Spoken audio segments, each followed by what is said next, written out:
It all started back in July 2nd, 2024.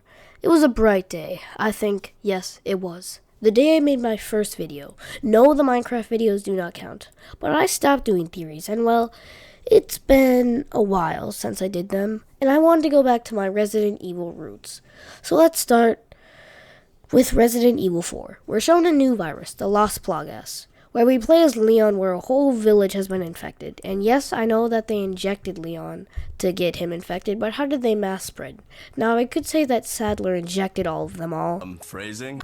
But I think there's a different reason.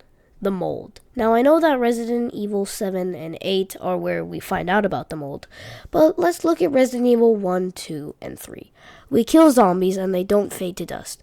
But go to Resident Evil 7 and 8, the vampires dissolve because of the mold, and the bosses. And who else dissolves? People in Resident Evil 4. So would it be a stretch if they could replicate a virus and that could go back to the original form when it gets super injured and turns to dust? And we also know more than one people can control the mold, because sure, Mother Miranda is the leader of the mold, I guess. But Evie could also control the mold, but not as much as Miranda. And Sadler could most likely control the mold, but there's one other thing. The virus that Leon gets doesn't look like the mold.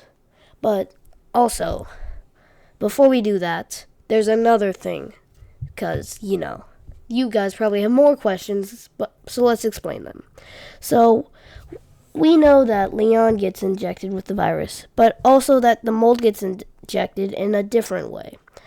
And in Resident Evil 4, you get it burned out, instead of the serum you get in Resident Evil 7.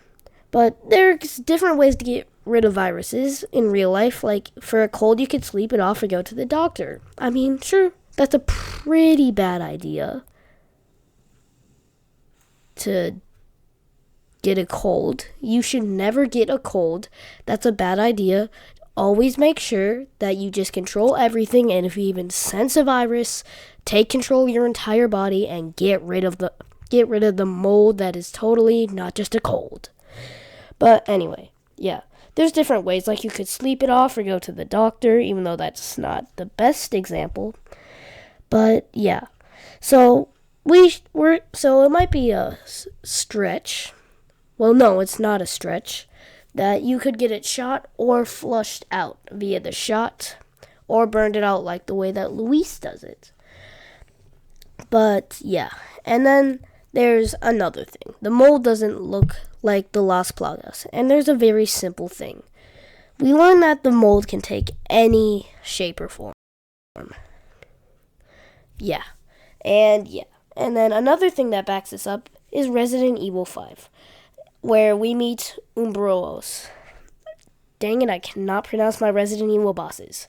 And you cannot tell me that doesn't look like mold. And we know that from Wesker's former assistant that Umbroos, I really have to learn how to say this, comes from people like the mold. So this might be a way of showing the mold before it's officially announced in Resident Evil 7. Yeah, but then there's one last game before Resident Evil 7. Resident Evil 6. Yet again, they dissolve, and then we have Simmons, who can change form. And like I already told you, Miranda tells us that they can change forms. So all that gives this theory that from Resident Evil 4 to Resident Evil 8 are not different viruses. They're all in fact mold. So I guess that kind of proves my old theory about the virus evolution, even though it's not exactly what I said, but, it's a variation of it. But yeah, and then there's one more thing backing this theory up.